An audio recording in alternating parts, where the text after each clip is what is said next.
بخشبندی. این ویدیو و لیست برگرفته شده از پیتر بینسفلد است که در سال 1579 تهیه شده. بینسفلد یک راهب خیلی معروف در اواخر سده 1500 بود. به عنوان یکی از بهترین شکارچی‌های جادوگری منطقه‌اش، او همچنین یکی از اعضای محاکمه جادوگران بود. سدیس 7 فرانس جهنمی که اون طبقه بندی کرد، همچنین با اسم 7 گناه کبیره نیز شناخته میشه.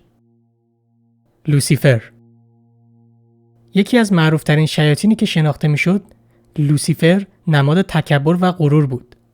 خیلی از مردم لوسیفر و سیتن رو یکی میدونستن.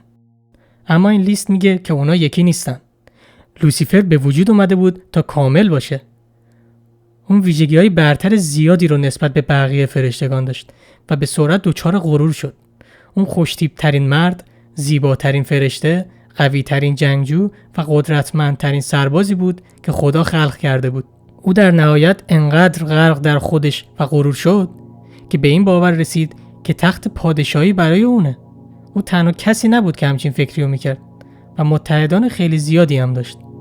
بنابراین با این فکر که میتونه به بهشت حکومت کنه و تاج و تخت رو از خدا بگیره، شروع به شورش کرد. اما در نهایت شکست خورد. بعد از شکستش، اون و یارانش که عملاً 1/3 از فرشتگان رو تشکیل میدادن، برای همیشه از بهشت به جهنم تبعید شدن.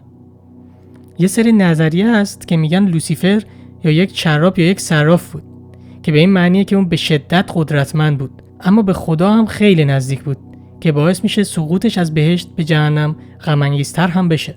تو بعضی از داستانا گفته شده که لوسیفر دومین شاهزاده از لحاظ رتبه‌بندی بعد از خود شیطان و در برخی دیگه او در واقع بالاترین رتبه رو داره که اون رو در نهایت به فرمانروای نهایی جهنم تبدیل میکنه.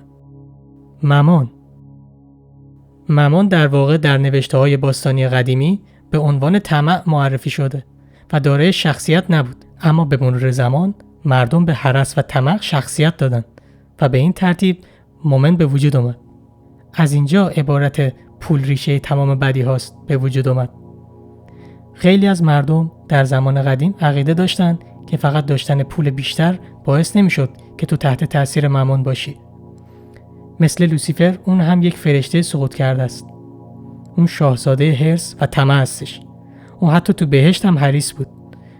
گفته میشه بخشی از دلیل سقوطش از بهشت به خاطر این بود که اون خیابان‌های طلایی بهشت رو از خدا ارزشمندتر میدونست. کسانی که از مامان پیروی و یا اون رو میپرستیدن یا تحت تاثیرش قرار میگیرن، در نهایت همون مسیر رو میرن که دارایی‌های مادی و پول رو بالاتر از عزیزانشون و خدا میدونن. آزمادئوس نماد شهوته که اون رو رقیب اصلی فرشته عفاف یا جبرائیل تبدیل میکنه و اغلب با 3 سر معرفی میشه: سر گاو نر، سر انسان و سر بز. اون همچنین اعضای حیوانی دیگری هم در بدنش داره. ظاهرش به خاطر اینه که اون چند نژادیه، یک نیمه شیطان و نیمه دیگه‌اش انسان. چون مادرش یک ساکوبوس و پدرش پادشاه دیوید بود، در کتاب سلیمان اون عاشق دختری به اسم سارا میشه و 7 تا از همسرای اون رو به قتل میرسونه و جلوی ازدواجش با بقیه میگیره. اون همیشه بر علیه ازدواجه و همیشه تلاش میکنه که دخترای باکره مرتکب گناهش بشن. لویاتان یکی از شناخته شده ترین موجودات افسانه‌ای در جهانه. بسیاری از داستان‌ها و مذهب‌ها در مورد یک مار غول‌پیکر که مثل هیولاست صحبت میکنن.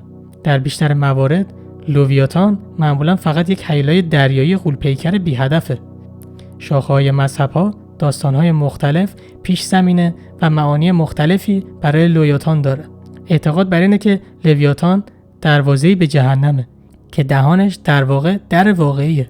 در این لیست لویاتان شاهزاده حسادته، چون باعث میشه مردم از کلیسا دزدی کنن. در دین یهود لویاتان در واقع نسخه زنانه بهیموث که کارگردان غول‌پیکریه میشه که در خشکی زندگی میکنه. این دو توسط خدا از هم جدا شدن و گفته شده یک روز خدا جفتشون رو میکشه و سپس با گوشتشون برای سربازای صالح ضیافتی رو برپا میکنه. بیلزباب یک صراف در بهشت بود که اون رو به یکی از قدرتمندترین فرشتگان سقوط کرده که بر جهنم حکومت میکنن تبدیل میکنه. اون رو معمولاً به عنوان ارباب مگس ها مینامند. به خاطر توانایی پرواز کردن و ایجاد طاعون و بیماری‌ها. به همین دلیل اون همچنین با نکرومنسی و جادوی سیاه مرتبطه. به همین خاطره که بعضی وقتا اون رو با لوسیفر یا شیطان اشتباه میگیرن. واضحه که اون یک شاهزاده رتبه بالایی در جهنمه. بعضی‌ها هم میگن که اون فرمانده ستوان لوسیفر در طول شورشش بر علیه شیطان بوده. اون نماد شکم‌پرستیه که بعضی وقتا به اشتباه با طمع یکی گرفته میشه. اما هیچ نوشته‌ای وجود نداره که بیلزباب به پول وسواس داره. حداقل نه به اندازه مومن. شیطان یا سیتن. شیطان قطعاً معروف‌ترین موجود تو این لیسته. همانطور که اوایل ویدیو گفته شد، شیطان بعضی وقتا با لوسیفر یکی دونسته میشه و حتی بعضی وقتا با بیلزباب. به همین خاطر یک سری تداخل توی داستانشون وجود داره. بنابراین در این داستان پس زمینه لوسیفر در مورد اینکه یک فرشته که از بهشت به خاطر شورش بر علیه خدا سقوط کرده میتونه در مورد شیطان هم اعمال بشه. به عنوان مثال در طول شورش آسمانی علیه خدا لوسیفر به شکل اژدها ظاهر میشه، اما در کتاب مکاشفه شیطان کسیه که به عنوان یک اژدهای بزرگ قرمز ظاهر میشه که بعدش توسط فرشته میکائیل شکست میخوره و از بهشت رانده میشه.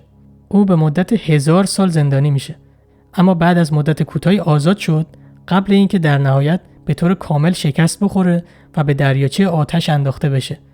شیطان قدرتمندترین شیطان جهنمه و اغلب گفته میشه که فرمانروای خورشیدی جهنمه که نماد خشم ناشی از تنفرش نسبت به انسانیت و بهشته. بلفاگور هم یک فرشته سقوط کرده هستش، اما برخلاف بقیه وقتی لوسیفر شورش علیه خدا رو شروع کرد بلفاگور بهشون ملحق نشد، ولی اون به فرشتگان هم کمک نکرد و به همین خاطر از بهشت رونده شد. اون رو اکثرا در حال دستشویی کردن نقاشی میکشن و به شاهزاده تنبلی معروفه. اون همچنین به شاهزاده فریب و نیرنگ هم معروفه.